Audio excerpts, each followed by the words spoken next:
It's Nick here for Into Boxing. I'm delighted to be joined for the very first time by Joe Joyce's manager, Adam Moralee. First of all, Adam, how are we? I'm all right, thanks. Tired but happy. We obviously just had the press conference there for the big fight, Joe Joyce, Joseph Parker. It's on at long last.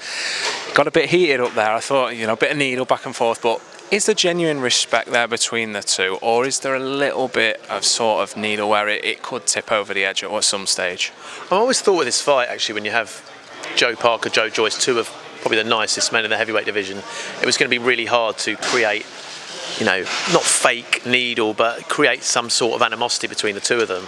But actually, the way the negotiations have gone, there actually is animosity now. Joe Joyce is really kind of pissed off with everything that's happened, going out to Vegas, extra money, the way the last camp happened. So there's real animosity there now. And Joe Joyce really does want to do what he was saying he wants to do. We just go back, obviously, this fight was supposed to happen earlier this year. Just talk through, if you can, talk us through as like sort of what happened and why it didn't happen at that stage. I think it was July it was touted for. Yeah, we started negotiating end of January with David Higgins, and I negotiate with the Warrens to get Joe's purse right and the way his pay-per-view involvement and all those kind of things.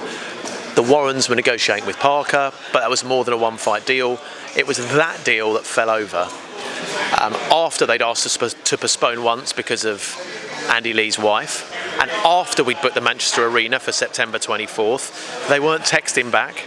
And sometimes, when you don't get a text back, you get the text that says, sorry, I don't want to be with you anymore.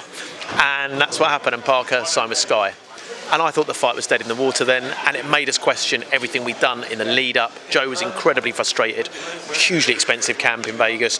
We were, for a lot of the time, not flying away because we thought there was going to be a press conference. Then this came back online. I said, look, we don't want to be messed around again. Again, we delayed Joe's trip to Vegas. It was like Groundhog Day, and it wasn't signed until late last night. So it was a hugely frustrating experience, but great, we're there now. As you say, we are there now, and I think you've sort of touched on there, obviously, with Joe signing for Sky. Is this could this be the start of promoters working together to make these big fights? I mean, the fans cry out for big fights time after time, and yourself, Frank Warren, Ben Shalom, Boxer, they've come together and you've made this epic fight. Could this be the start of that? Yeah, I really hope so. And also, they've managed to make this fight with a large degree of animosity at the beginning. It's not like Ben Shalom's had Joe Parker for years. So it's made this fight even more difficult to make. Now if there's going to be another fight, someone Ben's already got and has had for a while against one of Frank's guys, I think it's definitely makeable. This negotiation was the hardest though, because they didn't like each other. We didn't like the fact that Parker had done the dirty on them. So if they can do this, they can probably do any fight actually. Manchester Arena, why up in Manchester? Obviously, I don't know, Joseph Parker's been up there, Joe Joyce from London. Was it just that was the venue that was available on the date? That was the venue that was available. We were originally going to do it July 2nd, then we had Wembley Arena, then the whole baby thing happened. So September 24th was for Joyce Parker, always. It then was going to turn into Joyce v someone. It was the only venue of that size that was available at that time of the year. Very busy time for sporting events, music events. We looked at the O2, couldn't get the O2. So yeah, it's not because anyone's got a particular connection with Manchester. It's just 20,000 seater arena, and we think it sells out. Hopefully it does, because it's a cracking fight. Rematch clause was spoken about up there. One-way rematch clause? Yeah, one-way rematch clause. If Joe Joyce loses, he gets the rematch. We've worked really hard for that number one spot. It's a big risk taking this fight.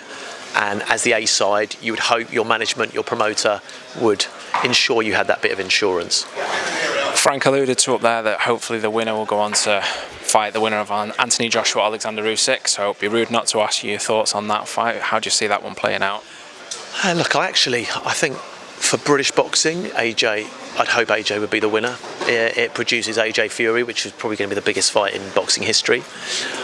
I find it hard to see past Usyk winning. I think Usyk is truly, truly elite. Who knows what AJ can bring? I think AJ's been really unfairly maligned after that loss to Usyk.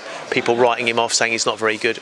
Anthony Joshua has changed the sport and is absolutely world class, but I can't see past Usyk on points. Let's leave it with yourself on your man, Joe Joyce. How does this fight end, Joe Joyce versus Joseph Parker? I think it's very, very tight. I think maybe Parker edges the first few rounds. I think as the juggernaut gets up and running, he keeps powering through, and I think rounds 9 to 12 will be key. I think Joe stops him late, round 11, round 12. Adam, thank you very much for giving Into Boxing some of your time today, and hopefully we'll catch up with you in the future. Cheers, nice to meet you. Appreciate it. Thank you very much, mate. Nice to meet you.